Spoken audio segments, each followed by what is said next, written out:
सबसे पहले चैप्टर में कौन सा टॉपिक पढ़ा हमने? मानव नेत्र। कौन सा? मानव नेत्र के भाग, मानव नेत्र के उसके कार्य, मानव नेत्र के भागों के सभी कार्य, नामांकित चित्र, उसके भाग और उसके कार्य, ये तीनों चीजें अच्छे से आनी चाहिए। फिर मानव नेत्र जैसे हमने सारा पढ़ लिया तो उसके बाद में क्या स्टार्टिंग किया? मानव नेत्र के दोष, मानव नेत्र के दोष। सबसे पहला निकट दृष्टि दोष, कौन सा? उसके कारण और निवारण। उसके बाद दूरदृष्टि दोष, कारण और जरा दूरदर्शिता।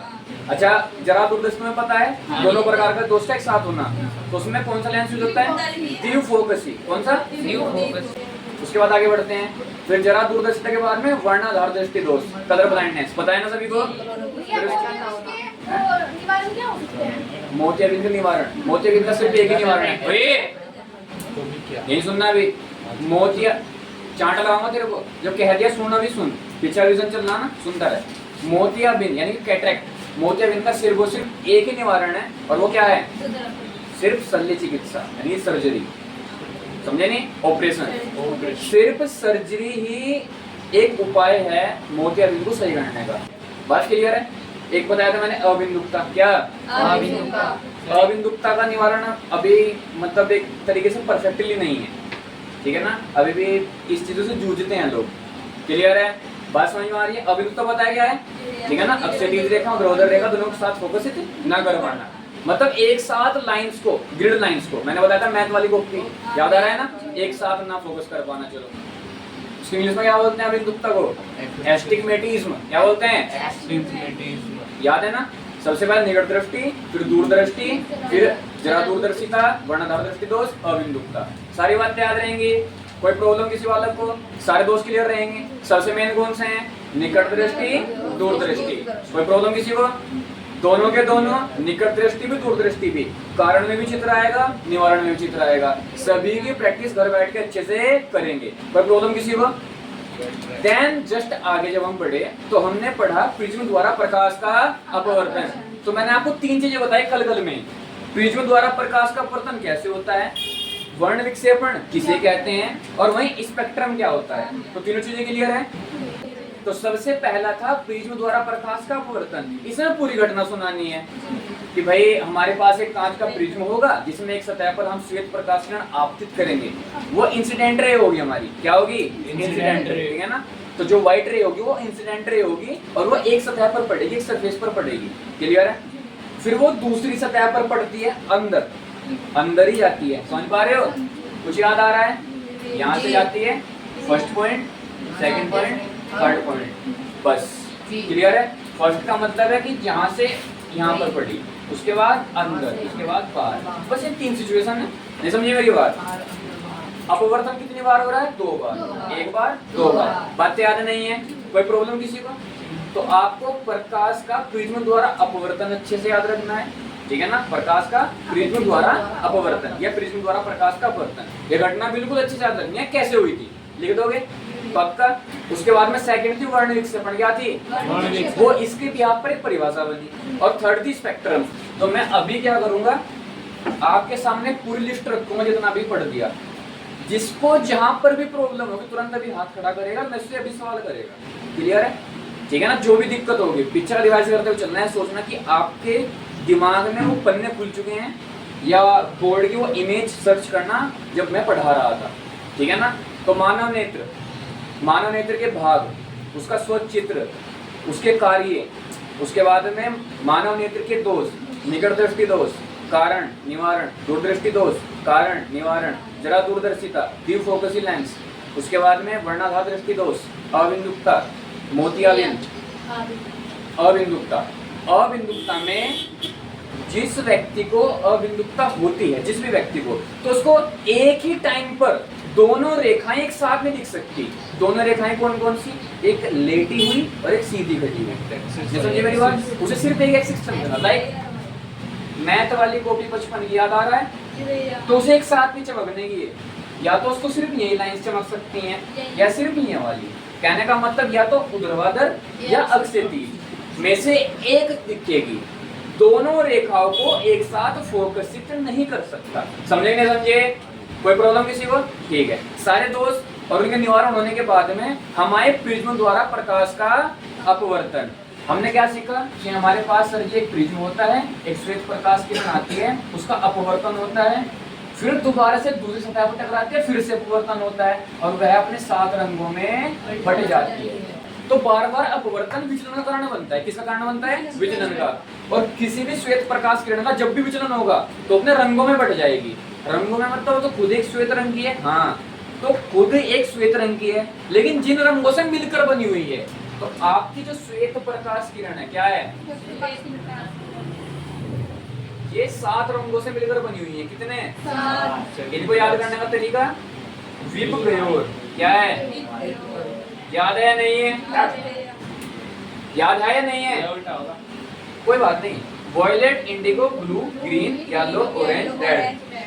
हिंदी में बैंगनी, आसमानी, नीला, हरा, पीला, नारंगी, संतरी, केसरिया इसको कह सकते हैं। हालांकि सबसे मेन होता है नारंगी, ठीक है ना? ये रेड यानी लाल। पता है सभी को? ये सीक्वेंस याद है ना? ये याद करने का तरीका है, किताब में लिखा हुआ है एनसीईआरटी में बकायदा। इसको याद करने का तरीका होता है विबगयोर, यानी विबगयोर की सहायता से इसको याद करते हैं। कोई प्रॉब्लम किसी को? बातें समझ में आ गई? पीछे सब क्लियर है? जो मैंने अभी तक पढ़ा है उसको रिवाइज करवा रहा हूँ जस्ट ओनली, अभी आगे नहीं बढ़ा है। तो जो ये मैंने पढ़ाया था प्रिज्म द्वारा प्रकाश का अपवर्तन, इसके अंदर से 3 से 4 प्रकार के प्रश्न बनते हैं। फर्स्ट कि प्रिज्म द्वारा प्रकाश का अपवर्तन कैसे होता है। आप पूरी घटना सुनाओगे जो मैंने अभी सुनाई। एक किरण जाएगी, अंदर जाएगी, ऐसे 12 अपवर्तन। समझ पा रहे हो मेरी बात? फिर प्रश्न बनता है वर्ण विक्षेपण किसे कहते हैं। तो खाली 3-4 लाइन लिखनी, सिंपल। क्या? एक श्वेत प्रकाश किरण का विचलन के बाद अपने अवयवी रंगों में बट जाना वर्ण विक्षेपण कहलाता है। क्लियर है? फिर आपसे पूछा जाएगा प्रकाश का स्पेक्ट्रम किसे कहते हैं। तो आप क्या बताओगे? जब प्रिज्म के बाद में या फिर प्रिज्म के द्वारा कोई प्रकाश किरण अपने 7 अवयवी रंगों में बट जाती है तो उन 7 रंगों के समूह को, इन 7 रंगों के समूह को प्रकाश का स्पेक्ट्रम कहा जाता है। कोई प्रॉब्लम किसी को? नहीं समझे मेरी बात? समझे मेरी बात? तो ये स्पेक्ट्रम है पूरा। ये क्या है? स्पेक्ट्रम। क्लियर है? अभी समझ में आया? स्पेक्ट्रम, वर्ण विक्षेपण और प्रकाश का अपवर्तन प्रिज्म द्वारा, इन तीनों में क्या क्या डिफरेंस है? समझे कि नहीं समझे? लेकिन ये तीनों परिभाषा सिर्फ किससे आ रही है? प्रिज्म से। सिर्फ किससे आ रही है? प्रिज्म। तो इसका मतलब अगर प्रिज्म की घटना अच्छे से एक बार सीख ली जाए तो हमें कोई प्रॉब्लम नहीं है। अब आगे बढ़ जाएं। ठीक है, कल जब मैं प्रिज्म पढ़ा रहा था तो एक हल्की सी इसमें चीज छूटी थी, और छुट्टी भी नहीं थी। मैंने उनको आगे बढ़ाकर दिखाया था, फिर तुम्हें मैंने एक आधे चलो थोड़ा आगे अगली बार बताऊंगा। फिर मैंने आज जल्दी जल्दी खाएंगे तो उसने कहा था गले में अटक जाए। कुछ याद आ रहा है? तो मैंने वो चीज रोक दी थी, ठीक है ना? लेकिन वो बाद में नहीं हो पाई। चलो फिर पढ़ो। इधर से प्रकाश किरण फेंकते हैं इस पर, वे इसका अपवर्तन होता है, आधार की ओर झुकती है। अब की बार आधार से टूट जाएगी।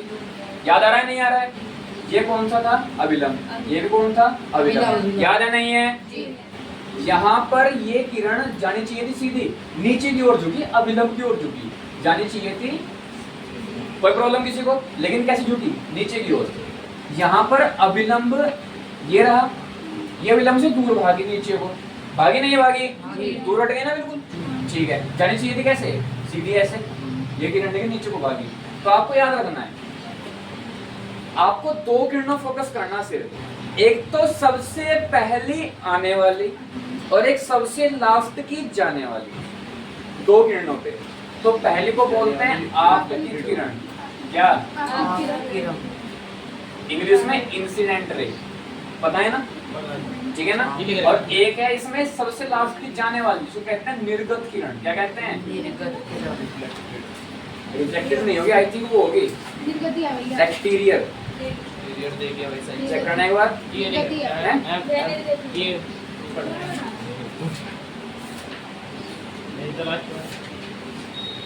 एमरजेंट रे, हाँ यही है। एमरजेंट वही है, एक्साइटेड मतलब जो लास्ट में गई, ठीक है ना? एग्जिट हो गई, बाहर निकल गई। क्लियर है? तो देखो ध्यान से, ये कौन सी है? जो आ रही है आपकी। कौन सी है? जो बिल्कुल लास्ट में निकल रही है। अगर आपतित को आगे बढ़ाया जाए, निर्गत को पीछे बढ़ाया जाए तो जिस पॉइंट पर वो कट करेंगे एक दूसरे को तो वहां पर एक एंगल बनेगा, बनेगा नहीं बनेगा जी। देखो ध्यान से इस चीज को जूम करते हैं बिल्कुल ऐसे 90 याद आ रहा है कुछ? ये तो पढ़ाया मैंने अभी।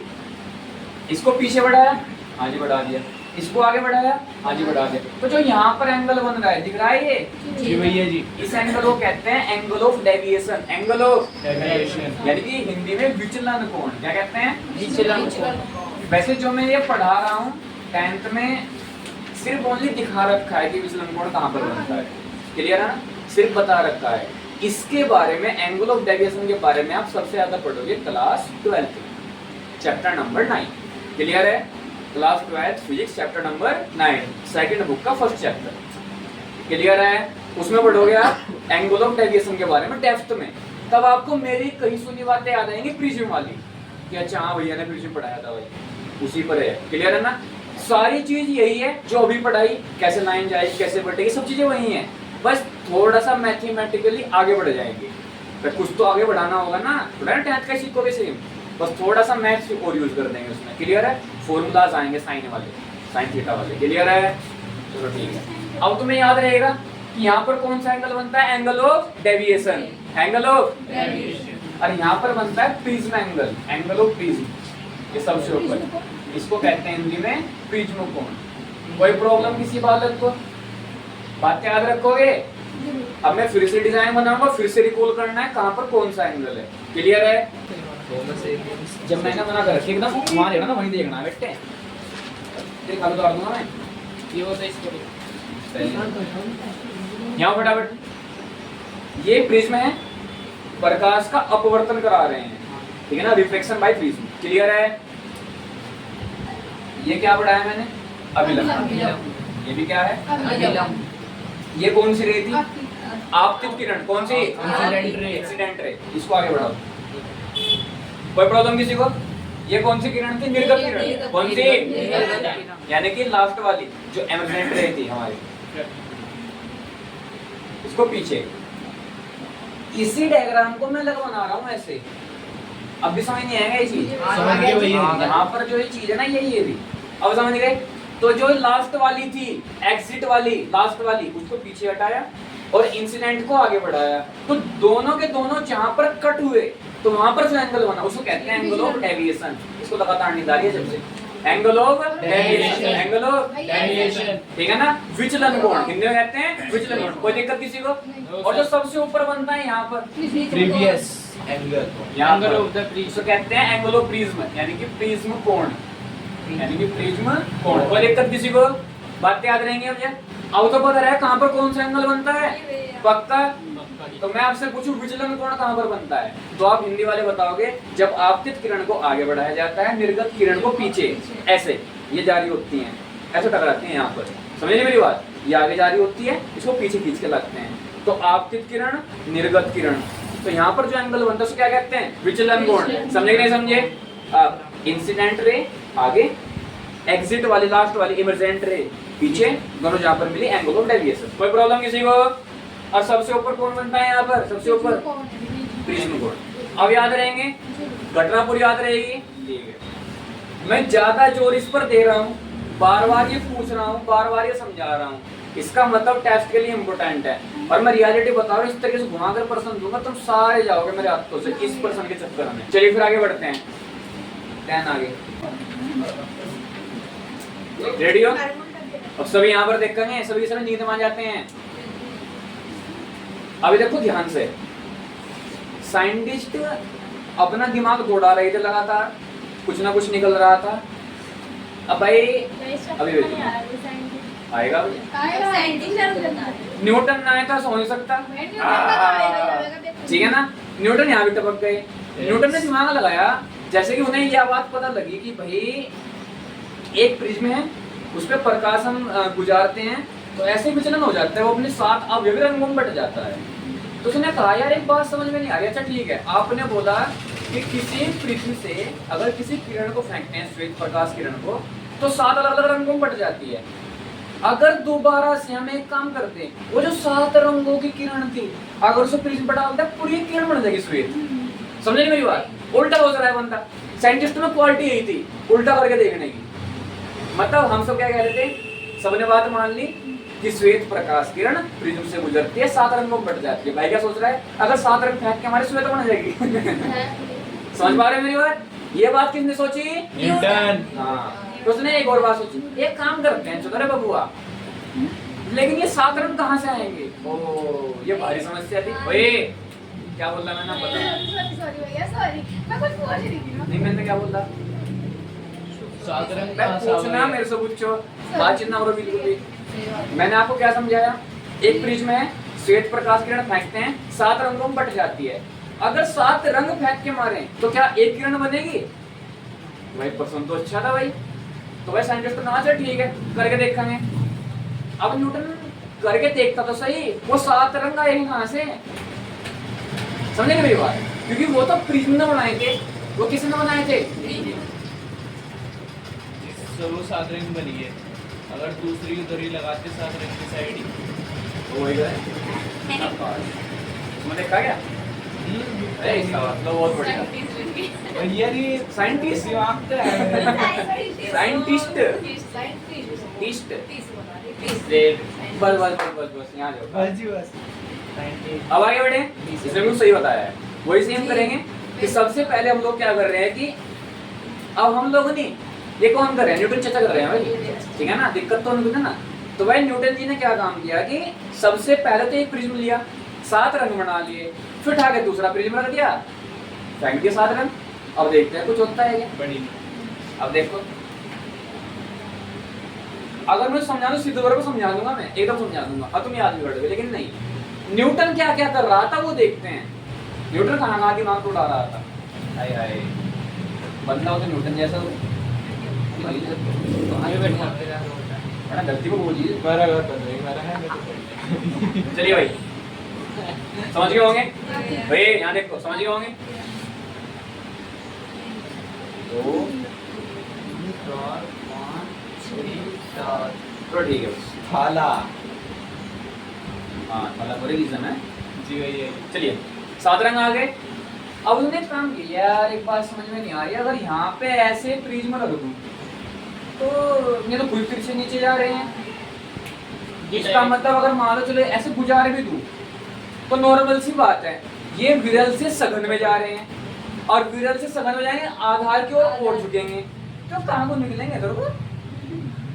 ये तो फिर थोड़ा सा मतलब अटपटा सा लगा उसे माहौल, उसने कहा कोई दिक्कत नहीं, उल्टा कर देंगे भाई। साइंटिस्ट हो तो न्यूटन जैसा। भाई ने कहा क्या काम किया? उल्टा कर दो। कहता है छोटा हो गया, छोटा हो गया। उसने उठा के उल्टा कर दिया, ठीक है? उसने उठा के उल्टा कर दिया। समझिए नहीं समझे? ठीक है। और डिजाइन इसको 5 को ले आते हैं, सही से कर लेते हैं। तो मतलब ऐड सबने देखा हो? समोसा। चलिए मैंने समोसा लगा। ये 7 रंग गुजारे उसने किस पर? इस प्रिज्म पर। ये झुकते हैं आधार की ओर, झुकेंगे नहीं झुकेंगे? किरण आधार की ओर झुकती है, तो ये भी किसकी ओर झुकेंगे? तो बस यहाँ पर ये इकट्ठा होने शुरू हो जाएंगे भाई सारे के सारे, और यहाँ से निकलेंगे किरण के रूप में। White white. समझे ना समझे? बस। तो ये एक्सपेरिमेंट किसने किया था? न्यूटन का। ने। किसने? न्यूटन। चाचा। चाचा एक अच्छा सर चाचा है, चाचा तेरा क्या नहीं सुना होता रे? आगे बढ़े। आज तुम लोग समझ गए, तो मतलब न्यूटन लोग भी हम जैसे वही सही थे। ये नहीं कि भाई वो कोई इतना मल्टी टैलेंटेड दिमाग लेके आए थे, नहीं, जैसे हम लोग वैसे वो दिमाग लगा रहे थे। ये समझे मेरी बात? अच्छा तुम लोग सोचो, ये जो ये उल्टा करने वाली बात थी पीछे, वो ये बात तो हम भी सोच सकते थे। इतनी बड़ी बात है इसमें, नहीं समझे मेरी बात? कि भाई सीधा लगाएंगे तो और झुक जाएगी, दिक्कत हो जाएगी, और उल्टा करके देखो ना, हमें तो ऊपर को ले जानी है ना, उल्टा कर दो अपने आप ऊपर भागेगी, देखो भाग गई अपने आप ऊपर। समझे नहीं मेरी बात? तो बस ऐसा न्यूटन ने किया। तो न्यूटन ने क्या किया कि यदि, और न्यूटन ने एक और बात नोट करी बीच में। उसने क्या नोट करी? वो पता क्या सोच रहा था? अगर 7 किरण हम फेंकते हैं तो क्या उसकी एक किरण बनेगी? यह प्रश्न तो था ही। अगर इन 7 किरणों को फिर से प्रिज्म पर डाल दें तो क्या और भी रंग मिलेंगे बट करके? भाई साहब बंदा मतलब ठीक है ना? नहीं समझी मेरी बात?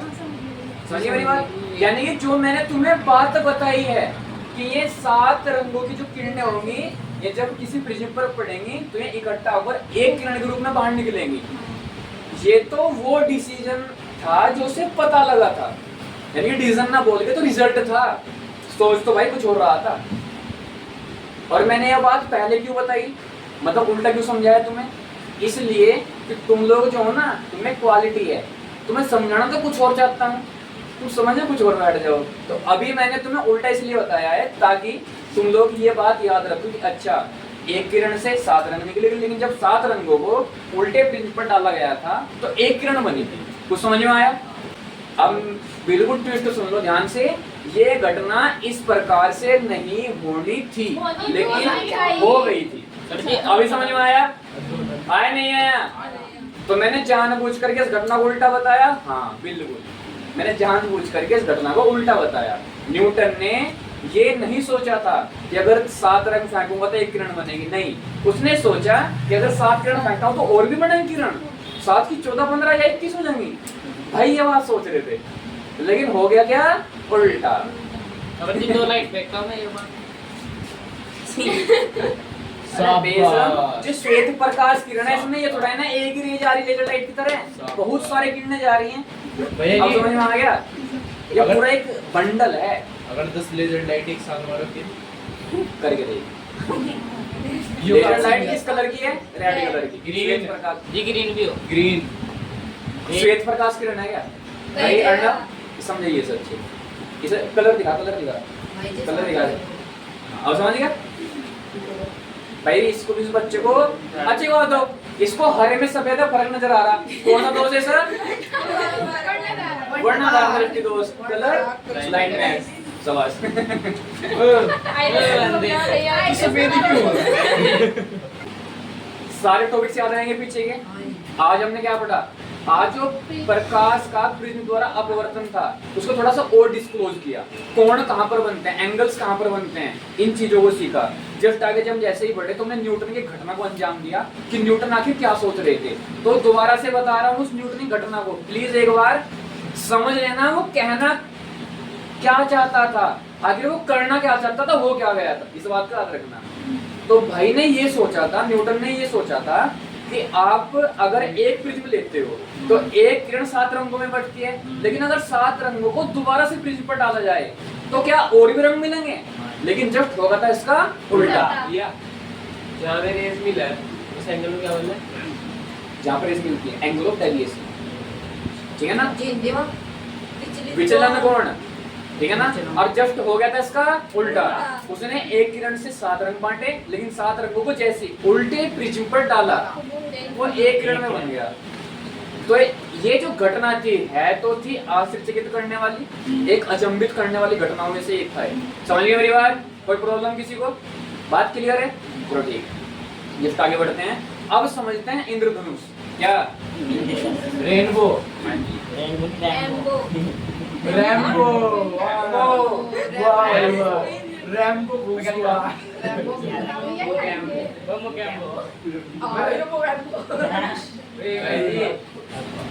कुछ चादर इंद्रधनुष रेनबो क्या? रेनबो रैम्बो भैया जी, रैम्बो चले रेनबो। रेड, ये कैसे बनता है बस ये जानना है, सिंपल। और आपको कुछ नहीं करना है, आपको सिर्फ प्रिज्म द्वारा प्रकाश के अपवर्तन वाली घटना को रिकॉल करना, याद करना है, और उसके सिवा कुछ नहीं करना। आगे बढ़ जाऊं मैं? ठीक है, जस्ट आगे बढ़ते हैं। ये रही पानी की बूंद, ऐसी हो गया? यही क्या करें पढ़ाई? और नजर लगे हैं रुक जाओ। तारीफ कर रहे भैया। अरे यार, अच्छी नहीं बनी। अंगूर बना दिया है। कैसे अच्छा बना है? जी मैं तो बोल रहा हूँ, मैं तो बोल रहा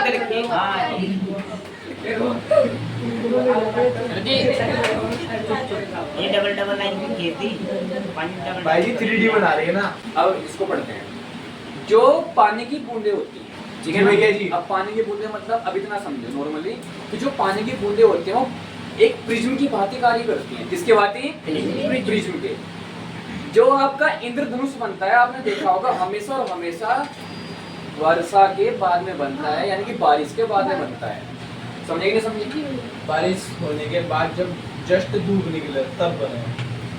थोड़ा सा आगे आते हैं। तो आपने सोचा, आपने देखा कि बारिश के हमेशा बाद में बनता है। कहने का मतलब कि जब बारिश होती है, बारिश खत्म हो जाती है, उसके बाद में सिचुएशन आती है इंद्रधनुष की। लेकिन आपने एक और बात नोट की होगी, हर बार नहीं बनता। तेज बारिश लगातार। अब इसने कहा कि तेज लगातार बारिश जरूरी नहीं है। अब उसके बारे में बताओ मतलब। आपने यहाँ बिल्कुल सही हो।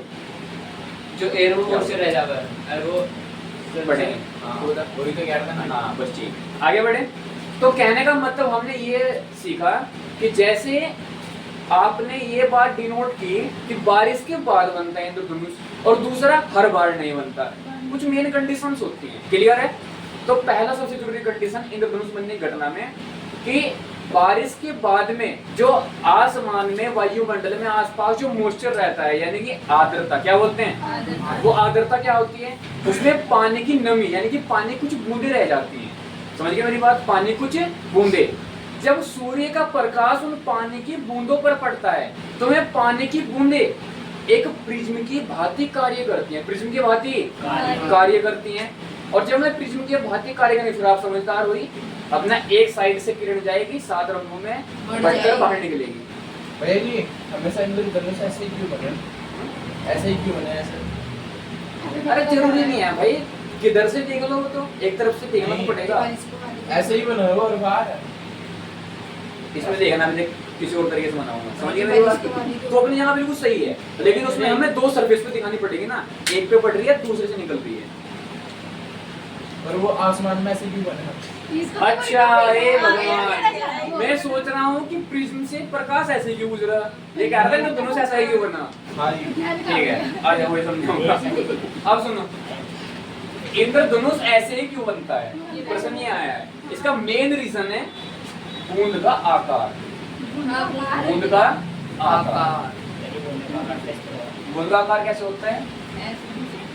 वही अर्धवक्राकार नहीं होता, कर्व शेप में गोलाकार होता है, नहीं होता है, उसका इम्पैक्ट जाता है उसमें। तुम नॉर्मली समझो मैं क्या समझा रहा था। इंद्रधनुष बनने घटना पढ़ रहे थे हम लोग।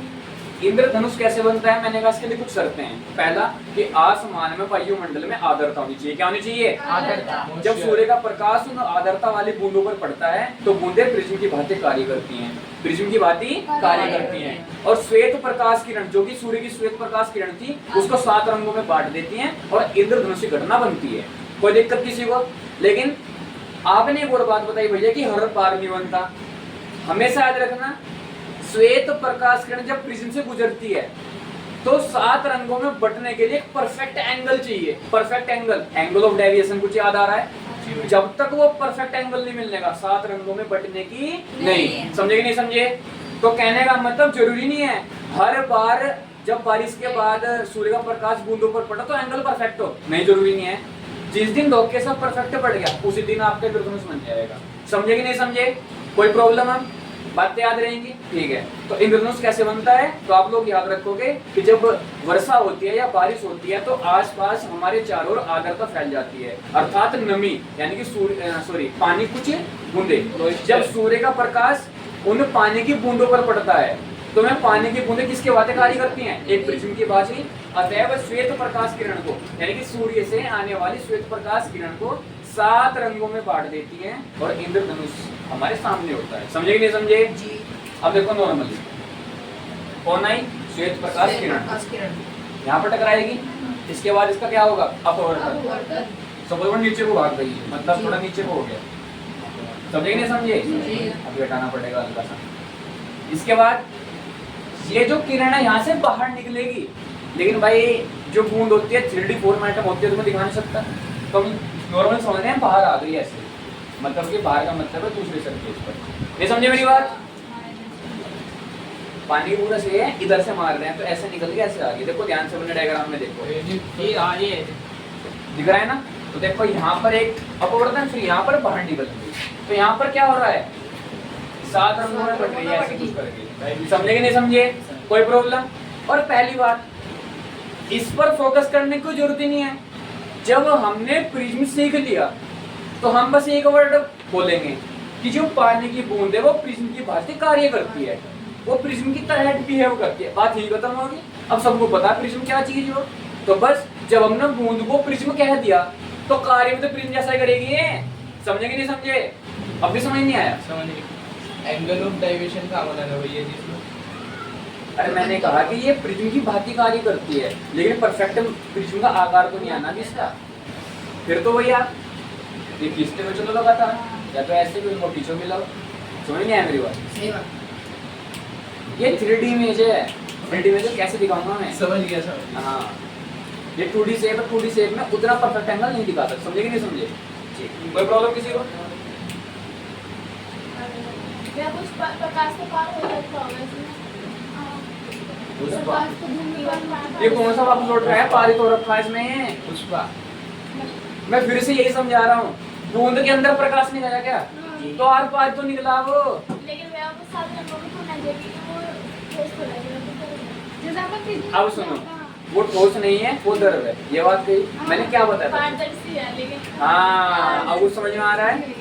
कल ये बात सिखाई थी, ठोस द्रव को फोकस नहीं करना, पारदर्शी और अपारदर्शी। तो पारदर्शी है ना, हाँ जी। किरण आर पार निकल रही है, लेकिन किरण को एंगल ऑफ डेविएशन मिल गया तो बटेगी तो है भैया। जब एंगल ऑफ डेविएशन मिल गया, समझे कि नहीं समझे? कोई दिक्कत किसी को? मैंने पहले कहा है एंगल ऑफ डेविएशन, विचलन कोण। जब तक परफेक्ट एंगल नहीं मिलने का तब तक 7 रंगों में नहीं बटने की। जैसे मिल गया तो चाहे बूंद हो चाहे प्रिज्म 100% बटेगी। अभी कोई प्रॉब्लम? इंद्रधनुष की घटना अब लिख दोगे, बता दोगे पक्का? कल को इसके पास 3 से 4 क्वेश्चंस रह रहे हैं जो कि सिर्फ छोटे छोटे शॉर्ट हैं, खाली थ्योरेटिकल। ठीक है ना? प्रैक्टिकली समझना है उनको, लेकिन थ्योरेटिकल क्वेश्चन से उसमें कोई इतना बड़ा ऐसे डायग्राम वगैरह नहीं बनने की जरूरत है। समझिए मेरी बात? मैं सबसे ज्यादा इंपॉर्टेंट है आपके बोर्ड क्वेश्चन, मतलब बोर्ड के एग्जामिनेशन के लिए। तो कल को जो बताऊंगा उन्हें अच्छे से याद करना, यहीं कहीं बैठे हुए। वैसे तो मैंने अभी भी जो बताया वो भी सारे इंपॉर्टेंट है। अरे एनसीईआरटी में वही सेम है जो बता रहा हूँ।